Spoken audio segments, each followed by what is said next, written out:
We are your children, and we've gathered here today. Grace and peace to you, my dear friends in the Lord. Today, I just want us to reflect on what I have titled, Lord, that I may see. And I'm taking that from the Gospel account of St. Luke, chapter 18, verse 41. That was a prayer of a blind man. Luke did not give us the name of that particular blind man, but we're told that when Jesus stopped in front of him, Jesus asked him, "What do you want me to do for you?" And he said, "Lord, that I may see."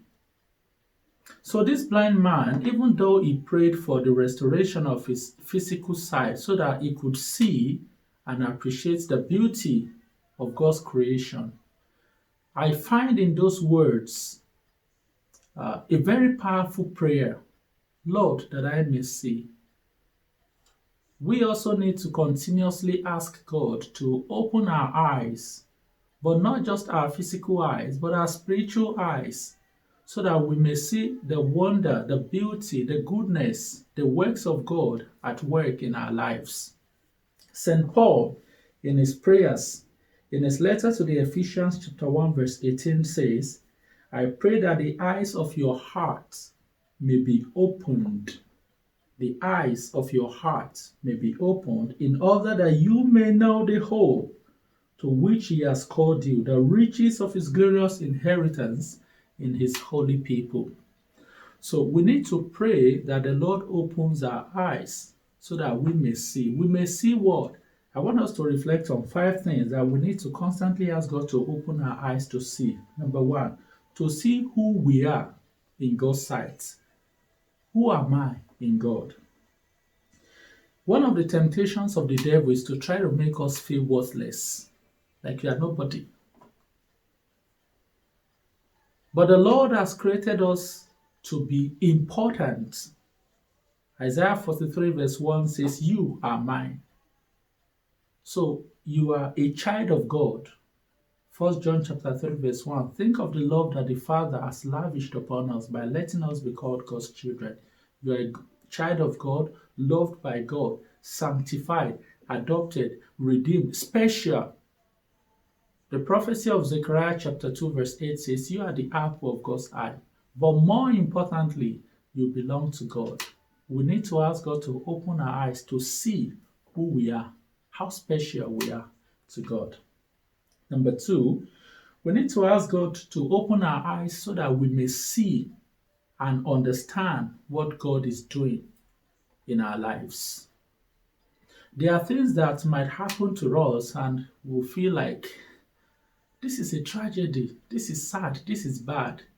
Sometimes we see our lives falling into pieces, but actually, this is God working, putting things together, reassembling things the way He wants them to be. There are things that might happen to us and we just are not able to make sense of them. But in the midst of what we call tragedy, is God actually working out something. So we need God to open our eyes to see Him at work in our situation. It might be the loss of someone. It might be an interview that you're so sad that you have failed. It might be a scholarship that you think you have lost, a benefit not granted, a particular door closed to you. But in the midst of all of that, God is present. In Genesis chapter 28 verse 16, when Jacob was becoming so frustrated about the whole situation, he slept and he had a dream and he saw the angels of the Lord ascending and descending. And when he woke, he said, "Oh, I didn't know God has been with me all along." So we need to ask God, open my eyes to see you in the midst of my challenges and what you're trying to teach me. Number 3, we need to ask God to open our eyes to see what God has deposited in us. God has given to us gifts, talent, potentials, powers to each of us. But sometimes we are not able to see what God has put in us. Sometimes we focus on other people, we admire other people, whereas God has put so much in us. In 1 Peter chapter 4 verse 10, The Bible says God has given each of you a gift from his great variety of spiritual gifts. Use them well to serve one another. Every one of us is a wonder, a miracle in the world. But we need God to open our eyes to see what God has planted in us. Number 4, we need to ask God to open our eyes to discover our mission. God has created everybody with a mission in mind. In the letter of St. Paul to the Ephesians chapter 2 verse 10, it says, "You are God's work of art, created in Jesus Christ for the good works which he has already designated to make up your way of life." So God has created you to fulfill a particular mission. Unless God opens our eyes to see, we may be laboring in the wrong direction. And that's why, for instance, Matthew wrote the gospel of Jesus according to the account of Matthew. He was a tax collector, maybe faithful to his duties, but he was not meant to be a tax collector. He was meant to be an evangelist. He was not meant to work for the Romans, but to work for the Lord. So it was when Jesus called him, he discovered himself in Christ. So we need to ask God, what is my purpose? What is my mission in life? There's a space I need to fill. Lord, open my eyes to see why you have created me and how I'll be relevant to humanity, where I should be to be fruitful for you. And finally, we need to ask God to open our eyes to our weaknesses, to see ourselves as we are seen in God. Sometimes we may think we are holy, I'm serving God.